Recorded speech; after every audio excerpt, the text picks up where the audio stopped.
Hello everyone, good evening. Welcome back to my channel daily blogger ইনাচারে। আবারও একটা নতুন ব্লগে তোমাদের সবাইকে অনেক অনেক ভালোবাসা ও স্বাগত জানাচ্ছি। আশা করছি তোমরা সবাই খুব ভালো আছো, আমি ভীষণই ভালো আছি। আর এখন বাজে বিকেল 5:30, আর আজকের ব্লগটা আমি এখন থেকে স্টার্ট করছি। তো আজকে হলো বৃহস্পতিবার, আর সকাল থেকে কোনো ব্লগ স্টার্ট করা হয়নি। অ্যাকচুয়ালি আমি ইচ্ছা করে ব্লগটা স্টার্ট করিনি সকাল থেকে। তার কারণ হলো সকালে সেরকম কিছু তোমাদের সাথে শেয়ার করার ছিল না। বিকেলের পর থেকেই তোমাদের সাথে শেয়ার করার মতো অনেক কিছু আছে।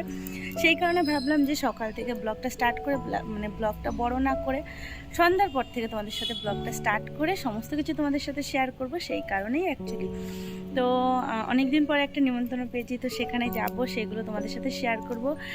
ব্লগটা অনেকটা ইন্টারেস্টিং, তোমরা ব্লগটা স্কিপ না করে পুরোটা দেখতে থাকো, অবশ্যই তোমাদের ভালো লাগবে। আর যদি ভালো লেগে থাকে তো প্লিজ একটা লাইক করে দিও। আর নতুন বন্ধুরা তোমরা প্লিজ আমার চ্যানেলটা সাবস্ক্রাইব করে চ্যানেলের পাশে থেকো। তো দেখো আমি কিন্তু কালকে চুল কেটেছি, জানো তো, অনেক দিন পরে চুল কাটলাম। তো যাই হোক, তোমাদের দাদাভাই তো রেগে যাচ্ছিলো, কারণ ওর নাকি বড় চুলই ভালো লাগে। তবে কি জানো তো, চুলগুলো অনেক ড্যামেজ হয়ে গেছিলো, সেই কারণেই অ্যাকচুয়ালি চুলগুলো কাটা।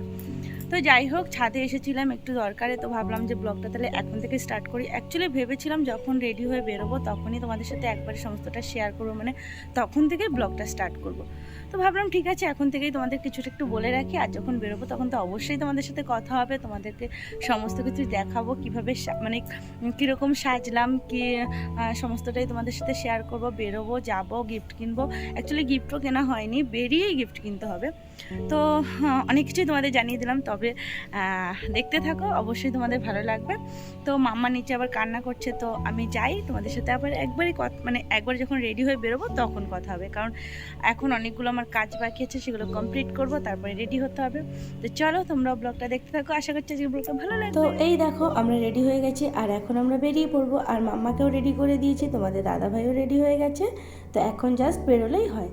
তো তোমাদের চলো ব্যাক ক্যামেরায় দেখাই। এই দেখো আমি শাড়ি পরেছি, তো কেমন লাগছে আমাকে কিন্তু অবশ্যই কমেন্ট করে জানাবে যে কেমন লাগছে শাড়ি পরে।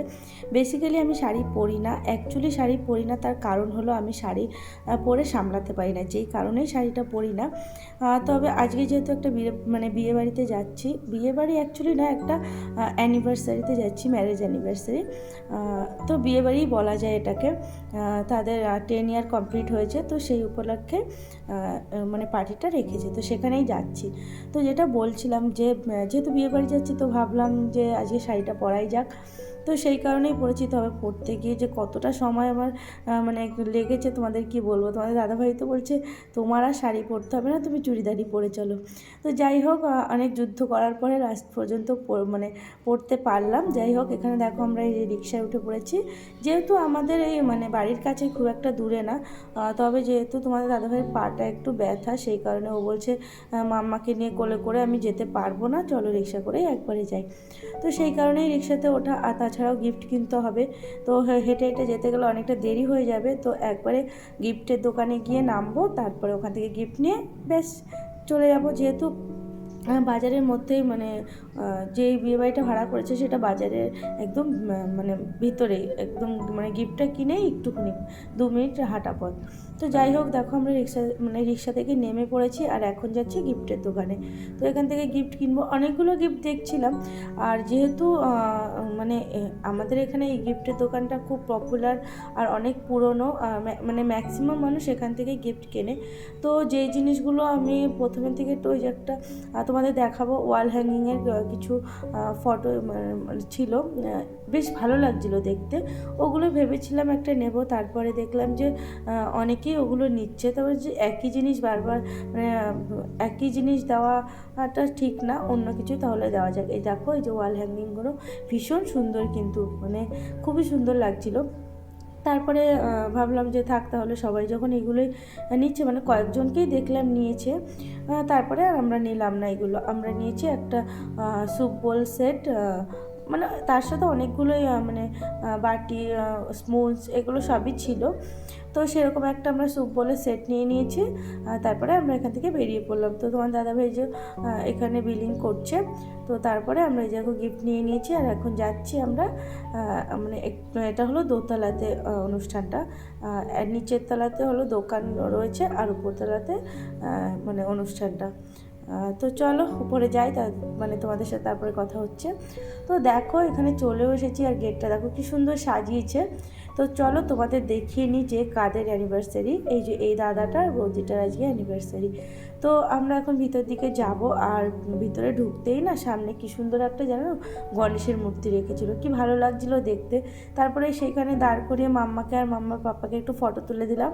আমাকেও একটা ফটো তুলে দিয়েছে যদিও তোমাদের দাদাভাই, তবে আমার ফটোটা একদমই ভালো আসেনি, জানো না। তো যাই হোক চলো, মানে ওর ফটো তো আমি ভালো তুলে দিই, আর আমার ফটোগুলো তুলতে গেলেই ওর মানে একবারে হাত কেঁপে যাবে, এই হবে ওই হবে, ঠিকঠাক তুলবে না, এটা ইচ্ছা করে অ্যাকচুয়ালি। যাই হোক তো চলো এখানে চলে এসেছি, আর দেখো এই যে বৌদি এখানে সবাই আসছে, তো সবার সাথে কথা বলছে। একটা স্বাভাবিক একটা বিয়ের বাড়ির মতোই অনুষ্ঠান, যেমন বিয়েতে বউ বর বিজি থাকে সেরকমই বৌদিরাও বিজি ছিল। যাই হোক খুব সুন্দর লাগছিল বৌদিকে দেখতে, দাদাকেও ভালো লাগছিল। তো চলো তারপরে আমরা এখানে চলে এসেছি। এই যে এখানে অনেক রকমের জানো তো শরবত রেখেছিলো, আর গরমের মধ্যে মানে প্রথমে গিয়েই তো শরবতটার দিকে মানে চোখটা পড়লো। তারপরে এখান থেকে অনেকগুলো ফ্লেভার নিয়ে খেলাম, দেন চলে গেছিলাম পকোড়াটা না একটু ওই মানে KFC টাইপসের করেছিল, ভীষণ ভালো লাগছিলো খেতে। তো দেখো এই যে নিয়ে নিয়েছি একটা, জানি না এগুলোকে কি বলে, আমি অতটা জানি না, তোমরা যদি কেউ জানো অবশ্যই বলে যে এটা কী শরবত বা কী কোল্ড ড্রিঙ্কস, আমি জানি না সত্যি কথা। তো যাই হোক খেতে ভালো লাগছিলো, নিয়েছিলাম। তো এই যে আর একটা ফ্লেভার খাচ্ছি। তো তারপরে তোমাদের দাদাভাই একটু পকোড়া এনে দিল, পকোড়াগুলো তো ভীষণই টেস্টি লাগছিলো, মাম্মাকেও একটু দিয়েছিলাম, মাম্মাও ওটা খেতে চাইছিলো। এখানে পনির পকোড়া ছিল আর চিকেন পকোড়া ছিল। তো ভীষণই মানে সত্যি কথা বলতে এই পকোড়াগুলো আমার ভীষণ ভালো লেগেছিলো খেতে। তো চলো তারপরে ওদের আবার এই যে কেক কাটিং করবে, তো কেকটাও তোমাদের একটু দেখিয়ে নিই। দেখো কেকটা কিন্তু ভীষণই সুন্দর হয়েছে। তো এখানে তারপরে এই যে ফটো তুলবে বলে সবাই পোজ দিচ্ছিল, এই যে বৌদি আসছে যে এখন কেক কাটিং হবে, এখানে দাঁড়াও। যেহেতু ফটোশ্যুটও করা হচ্ছিলো, ভিডিও ক্যামেরা সবই হচ্ছিলো, তো সেই কারণে। আর এখানেই দেখো মাম্মাকে ওর পাপা মানে আমি পকোড়াগুলো খাইয়েছিলাম, সেটাই ওর মুখটা মুছে দিচ্ছিলো। তো এই যে এখানে এই যে দেখো ওয়াল হ্যাঙ্গিংগুলো দেখেছো, অনেকেই কিন্তু দিয়েছে। তো এটা একটা দিয়েছে ওদের এই ফ্রেন্ডের গ্রুপ মিলে একটা দিয়েছে। তো দেখো এখানে এই যে পোজ দিচ্ছে সবাই মিলে, কেক কাটিং হবে তার জন্য।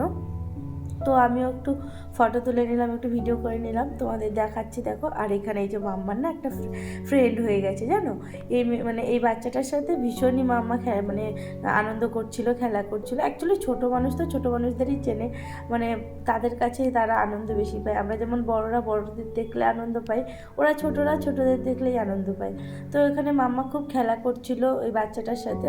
তারপরে ওদের আবার ফটো তুললো, বললো যে সবাই মিলে দাঁড়া, সব বাচ্চাগুলো মিলে সবাইকে দাঁড় করিয়ে আবার ফটোও তোলা হলো।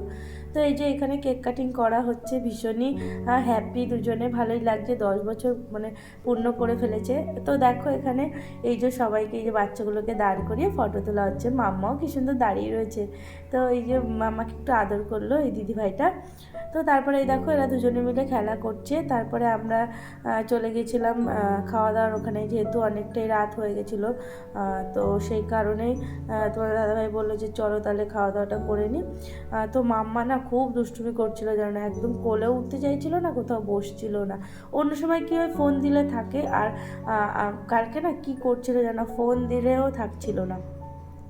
মানে ও এখন এইখানে গুড়গুড় করবে, দৌড়াদৌড়ি করবে, এটাই হলো ওর মেইন মোটিভ ছিল। তো ওকে কোলে নিতে যাচ্ছে তোমাদের দাদাভাই, কোলে উঠবে না। তো দেখো এখানে এই যে খাওয়া দাওয়ার এখানে চলে এসেছি, আর তোমাদের মেনু কার্ডটাও একটু দেখিয়ে নিচ্ছি যে কী কী মেনুতে ছিল। তো কী কী খাওয়া দাওয়া করলাম আমরা, তোমাদের ওইভাবে তো সমস্ত কিছু বলা সম্ভব না, সেই কারণে তোমাদের কার্ডটাকে দেখিয়ে দিলাম। তো দেখে নাও কী কী আইটেম করা হয়েছে।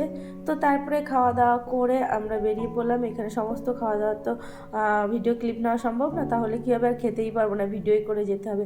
যাই হোক চলো এখানে আমরা এই যে খাওয়া দাওয়া করে বেরিয়ে পড়েছি। আর মাম্মা একটা আইসক্রিমও নিয়ে নিয়েছে জানো, আইসক্রিমটা ও নিজে গিয়ে আবার নিয়ে এসেছে, ওই দিচ্ছিলো যেই দাদাগুলো তাদের কাছে গিয়ে নিজে নিয়ে এসেছে, এনে আবার খাচ্ছে। তো সেটা আর ভিডিও করা হয়নি, কারণ ওখান থেকে নামার সময় না তোমাদের দাদাভাইয়ের ঘাড়ে একটু টান লেগে গেছে, আর তখনই ওইটা নিয়ে একটু ব্যস্ত হয়ে পড়েছিলাম। যাই হোক যেহেতু ওর ওইরকমভাবে টানটা লেগে গেছে, খুব ব্যথা করছিল। তো দেখো আমরা বাড়িতে চলেও এসেছি, আর আসার সময়ও রিক্সা করেই এসেছি আমরা। তো এখানে এই যে ঢুকে পড়লাম, তোমার দাদাভাই বলছে তুমি তালাটা খোলো, আমি মাম্মাকে নিয়ে উঠছি। ও তো বিভৎস পা ব্যথা করছে, যেমন ঘাটটাও ব্যথা করছে, ওর যে কী পরিস্থিতি হয়েছিল কি বলবো তোমাদের, ঘরে চলে এসেছি, বিভৎস গরম লাগছে। তো এখন ফ্রেশ হব, ফ্রেশ হয়ে মাম্মাকেও ফ্রেশ করতে হবে, মানে আগেই মাম্মাকে ফ্রেশ করব, তারপরে আমি ফ্রেশ হব। তো চলো ফ্রেশ হয়ে তোমাদের সাথে একবারে কথা হচ্ছে। তো ঘরে চলে এসেছি আর ফ্রেশও হয়ে গেছি। আর এখন মাম্মাকে আবার গা ধুয়ে দিলাম, কারণ ও প্রচণ্ড পরিমাণে ঘেমে গেছিলো, এত গরম লাগছিল কি বলবো।